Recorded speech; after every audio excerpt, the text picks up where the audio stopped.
Here's 5 ways to ruin your varsity basketball chances. Now, in case you don't know me, you don't know if you could trust me, my name is Mark Hallman. I played all 4 years of high school basketball, and in my sophomore year of high school, I barely got any playing time.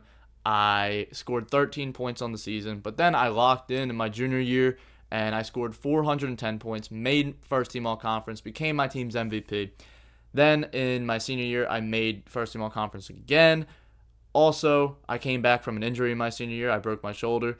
Now I'm playing college basketball, JUCO, and I'm proving to y'all that it doesn't matter how tall you are, what your genetics are like, if you're athletic or not, or born athletic, you can do anything you set your mind to. First way you ruin your varsity basketball chances is that you play basketball with fear. You have low confidence. Man, let me tell you something, bro. You are worried that you're going to make a mistake, and you are uncomfortable with the worst case scenario. But once you figure out, okay, if I airballed 500 times, the world keeps spinning. I'm still here. I'm good. Once you figure that out, it becomes a lot less scary. I remember those days. I would miss a shot as soon as I got subbed in, like in garbage time, and I'll get subbed out immediately. It's painful. It sucks, especially when you're trying to earn that spot. You're working your way up. I know that pain. You look over and your coach is already calling another sub. It's like, oh, man, right? But you know what? Like, I was already on the bench, so I'm just going back to where I was. Like, okay, nothing to fear. Now, if you really struggle with low confidence and you need help with that mentality, click that link in the description. It's called the Varsity Basketball Blueprint. It's my course. It's a full guide to making the varsity basketball team, and it has over an hour of full guides for your mentality. And it's everything that I wish I heard to make the varsity team when I was your age. So click that link in the description if you're interested. Also, one last thing, if you're playing afraid, you're playing scared, you have a lot of fear, there's a few Bible verses you could say to yourself. For example, I can do all things through Christ who strengthens me, or with man this is impossible, but not with God, for all things are possible with God. Commit your deeds to the Lord, and he will make your path straight. Amen. Or the next reason why you're not going to make the varsity basketball team, the next thing that's shooting you in the foot, is excuses.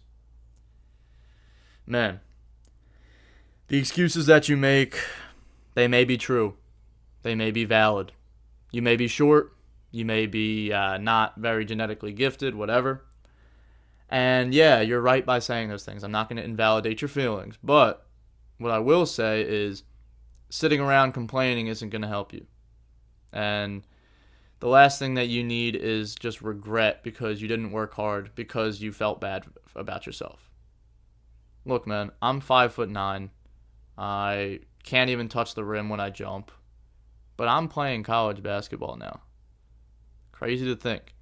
But, man, the excuses, oh gosh, it's so painful for me to even talk about this because I've seen so many people in their life count themselves out of success.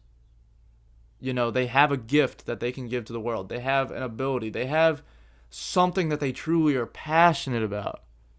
And for you, it's basketball. And they don't pursue it because they think they're not good enough or they're at such a disadvantage that it won't work out for them. You can do anything you set your mind to. I know that might sound cliche or corny, but it's true. Man, there's people with one arm that play basketball and they go to great heights. People have done bigger feats than you and they've had a bigger disadvantage than you and they succeeded. So what makes you so different? Now, I think what does make you different right now is that the players that achieved those great things had a stronger mentality than you.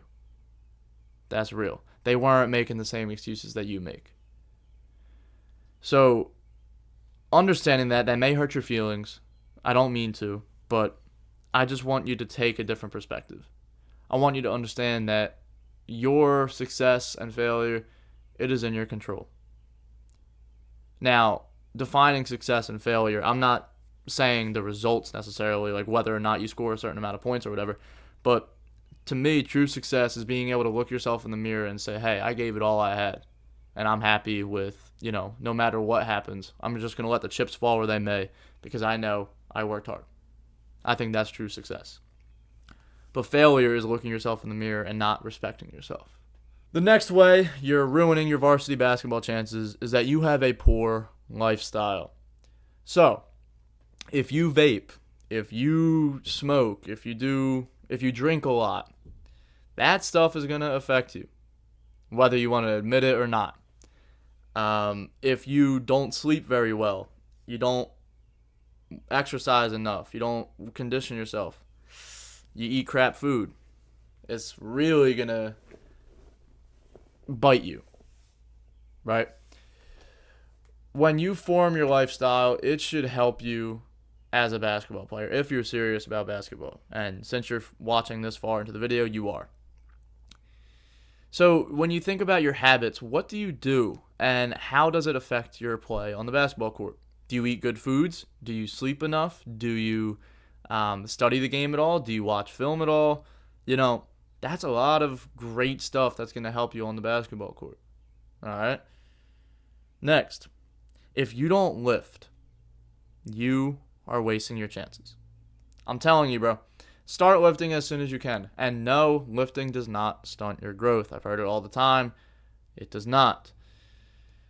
Just don't be stupid in the weight room. Don't injure yourself. If you can't lift a certain amount of weight, don't try to lift it. All right? Focus on good form. Focus on improving every week. Progressive overload, that whole thing. By the way, if you don't know how to lift, you don't know a good lifting routine for basketball, once again, Varsity Basketball Blueprint, link in the description. Full lifting routines for in-season and out-of-season. All right? But lifting is truly something that's going to set you apart from other players at your level because if you can lift and you can be strong on the basketball court, you're going to get to your spots much easier and you're not going to get bumped off your line. You're going to stay on 2 feet. You're going to be able to take that contact and go up. That's huge. All right, last but certainly not least, you have no leverage in your training. So what do I mean by leverage? Well, there's a lot of guys that work out for basketball for, a couple hours a week and they're doing their thing. But if you have a set workout plan, you know what you're going to do. You don't just, all right, let me shoot 100 shots in the same spot, not moving, slow pace, whatever, not game speed. That's not going to help you as much as repeating game-like scenarios, acting like you're coming off a ball screen, taking a pull-up jumper. Yes, there's a time and place for those kinds of reps of just form shooting in one spot, but there's another time to work on game-like speeds and game-like scenarios. All right? Focus on the stuff that's going to actually translate to the games. All right, man, I hope you enjoyed this video. Now, if you would like to learn how I would make the varsity team sooner if I could start over, click this video. But as always, keep God first. Stay blessed, bro.